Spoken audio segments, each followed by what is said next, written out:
ಮರದಲ್ಲಿ ಕೊಳೆಯುತ್ತಿವೆ ತೋತಾಪುರಿ ಮಾವಿನ ಹಣ್ಣು. ಬೆಂಬಲ ಬೆಲೆ ವಿಸ್ತರಣೆಗಾಗಿ ಕಾದು ಕುಳಿತಿರುವ ರೈತರು.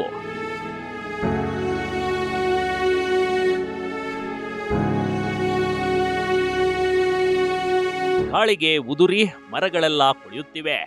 ಮಾವಿನ ಹಣ್ಣುಗಳು ಸರ್ಕಾರಗಳು ಘೋಷಣೆ ಮಾಡಿದ ಬೆಂಬಲ ಬೆಲೆ ಮಿತಿ ಮುಗಿದಿದೆ. ಮಾವಿನ ಹಣ್ಣು ಬೆಳೆದಿರುವ ರೈತರು ಅಕ್ಷರಶಃ ಕಂಗಾಲಾಗಿದ್ದಾರೆ ನೋಡಿ.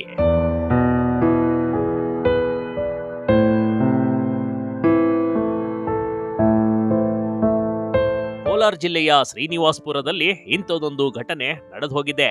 ಕೇಂದ್ರ ಸರ್ಕಾರ 1.30 ಲಕ್ಷ ಮೆಟ್ರಿಕ್ ಟನ್ ಮಾವಿಗೆ ಬೆಂಬಲ ಬೆಲೆ ಘೋಷಣೆ ಮಾಡಿತ್ತು.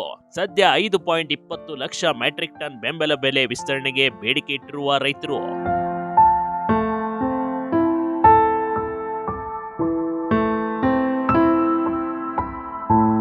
ಬೆಂಬಲ ಬೆಲೆ ವಿಸ್ತರಣೆಯಾಗದ ಹಿನ್ನೆಲೆ ಮಾವು ಕಟಾವು ಮಾಡದೆ ಕಾದು ಕುಳಿತ ರೈತರಿಗೆ ಇದೀಗ ನಿರಾಸೆಯಾಗಿದೆ. ಕೋಲಾರ ಜಿಲ್ಲೆಯ ಶ್ರೀನಿವಾಸಪುರ ಸೇರಿ ಹಲವೆಡೆ ರೈತರ ತೋಟಗಳಲ್ಲಿ ಮಾವುಗಳು ಕೊಳೆಯುತ್ತಿವೆ.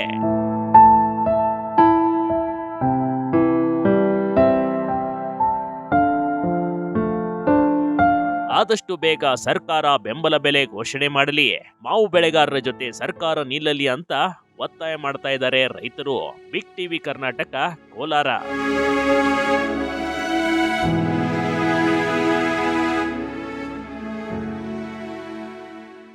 ಬಿಗ್ ಟಿವಿ ಕರ್ನಾಟಕ ಯೂಟ್ಯೂಬ್ ಚಾನೆಲ್ಗೆ ಈಗಲೇ ಸಬ್ಸ್ಕ್ರೈಬ್ ಮಾಡಿ.